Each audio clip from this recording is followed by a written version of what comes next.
8 November 2023, and today I've decided to give you a morning update. And this is because there is an important development at the nomination courts. As you know, there was a nomination court yesterday for by-elections, and what has happened is that the CCC of Nelson Chamisa has put candidates into these elections, and similarly, the CCC of Tshabangu has also put candidates into this election. So the by-election that is coming is going to be having CCC candidates for Tshabangu, and it's going to be having CCC candidates for Nelson Chamisa. And Tshabangu has done something very strange. He has not filed candidates in Mabuku Tafara, where there is Scott Sakupanya, and it is anticipated and expected that this was an arrangement between Tshabangu and Scott. And other things other developments that are coming through overnight is that Nelson Chamisa has now taken Tshabangu to the Constitutional Court, and the case is going to be. I think the date has not been set here, but they have appealed the dismissal of their case, which was done by Justice Mtevedzi. We talked about it last week, or in fact this week. So this court case is now going to the Constitutional Court. Chamisa is challenging what Justice Mtevedzi did there. And to look at the candidates, in Blawayo South, Chamisa put Nicola Jane Watson, who will be contesting against Raj Modi. Then we have James Dole, who will be in the same ward, and that he belongs to in constituency, and he belongs to Tshabangu. Then ZANU-PF has got Arthur Mujay, who will be facing off with Pastor Rafael Osbanda and Tshabangu's Vusimuzi Chirwa for Quadri Park. So Arthur Mujay, I think he has replaced Professor Mtuli Ngube in Quadri Park. Then in Lobengwana Magwegwe, Menzwa Dube, ZANU-PF will be contesting Eric Gono of CCC and Tshabangu's Tendai Nyati.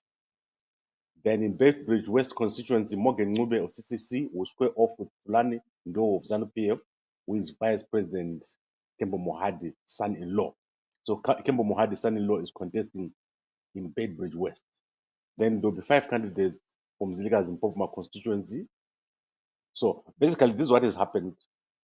Tshabangu has got candidates, Chamisa has got candidates, and ZANU-PF has got their own candidates. ZANU-PF had primary elections in some of the areas. They put new people where they couldn't put the original people that they put in there. And Tshabangu is now saying he's going to take Chamisa to court because of these double candidates. So there is going to be more court action, as you heard Senator Kalifani Pogan saying. There's going to be court action, much more court action. But basically, the CCC has got internal problems. That is clear. There was a caucus of the CCC which agreed that these internal problems need to be addressed. So the internal processes within the CCC, there are genuine concerns coming from CCC members, especially the leadership, about how Chamisa is running the CCC. And I'm not talking about small leaders here, big leaders. There are leaders behind Tshabangu. He is not alone in this whole thing that is happening. A case in point is Kutsatsa Pulu. I've mentioned that Kutsatsa Pulu was one of the lawyers of Tshabangu.